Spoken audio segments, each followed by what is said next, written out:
আমি আসলে সমস্যাটাকে খুব কনসাইজ করেছি। এর কয়েকটা জিনিস আছে আনোয়ার ভাই সিএনজির কথা বলছে, সোনারগাঁ থেকে আগে 20টা, তারপরে আমাদের এখান থেকে 7টা, তারপর আবার ইয়ে থেকে বাউফিয়া থেকে যাচ্ছে সিএনজি। আমরা কিন্তু প্রতিদিন সিএনজি বিরুদ্ধে, যেটা আমার সেক্রেটারি অফিসার বলছে, কিন্তু সিএনজি বিরুদ্ধে আমাদের অভিযান আছে।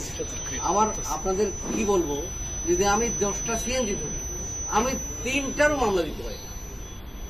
এটা কিন্তু বাস্তবতা। এটা কারণ বিভিন্ন সুপারিশ আছে, এই সুপারিশের কারণে আমরা এমন হয়েছে যে সিএনজি মামলা দিচ্ছে। এবং আর একটা জিনিস, সিএনজি যারা চালায় এরা কিন্তু অর্থনৈতিকভাবে খুবই নিম্ন গরিব। আমি আমার কাছে মামলা দেওয়ার পরে নিজের টাকা দিয়ে আমি সেই মামলা কিন্তু ভাঙাই দিচ্ছি। এটাও হচ্ছে, এটা হয়তো আমার একটা উইকনেস বা আমার হয়তো একটা সিম্পেথেটিক একটা ব্যাপার থাকতে পারে।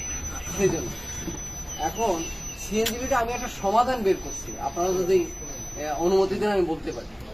সেটা আমি দেখলাম যে সিএনজি, আমাদের সাংবাদিক ভাইদের সিএনজির বিষয়টা আসছে এখানে বেশি করে। হ্যাঁ, এই আমি বলতে চাচ্ছি যে এই সাংবাদিকদের যার নামে সিএনজিটা আছে, আমি তাকে কিন্তু স্যাক্রিফাইস করতে চাই। সিএনজির কাগজটা তার নাম, সিএনজির যে পেপারসটা সাংবাদিক ভাইয়ের নামে আছে, সেটাকে আমরা কনসিডারেশনের মধ্যে আনতে পারি। তাও প্রয়োজন বোধে এটা কম বেশি হইতে পারে। আর এই যে সাংবাদিকরা এটা একটা ক্ষমতা হচ্ছে যে এইটা আপনারা একটু আমাকে হেল্প করেন, এটা হলে আমি সিএনজি হলে কমাতে পারছি। সিএনজি সাংবাদিক আমাদের থাকা মানে অন্যরা এই চান্স পাই যাচ্ছে, তারা এইগুলো দেখে তারাও নামাতে পারছে। এখানে চলতে বলে এসে আর আমার থানায় যেতে হবে। আমি আপনাদের কথা আছি, থানায় আমার সিএনজির একটা সিএনজি আমাদের কাজে লাগবে। আমি প্রয়োজন বোধে আমি থানার সিএনজি আমি বাদ দিই। আমার অফিসার বা আমার ডাক বাসে যাবে, অন্যভাবে যাবে।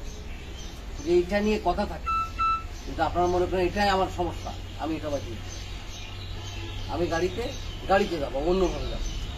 আমার সিএনজি আমার থানায় দরকার নেই। তাও সিএনজি কমুক, আমি চাই সিএনজি এখান থেকে কমে যায়। কারণ এটা কিন্তু আমার জন্য কিন্তু এটা খুব অ্যালার্মিং। হাইকোর্টের এখনই যদি একটা অ্যাক্সিডেন্ট হয়, আমার কিন্তু ঊর্ধ্বতন অফিসার ধরবে যে তোমার সিএনজি কেন, এবং প্রতিদিন আমাকে শুনতে হয় যে সিএনজি কমতেছে না, সিএনজি কমতেছে না। এটা আমার চাকরির জন্য হুমকি। আমি যদি নিজে বাঁচি তাহলে আপনাদের হেল্প করতে পারবো, নাহলে কিন্তু পারবো না।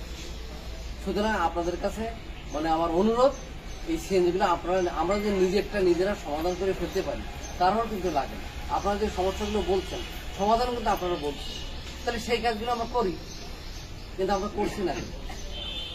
এইটা গেল।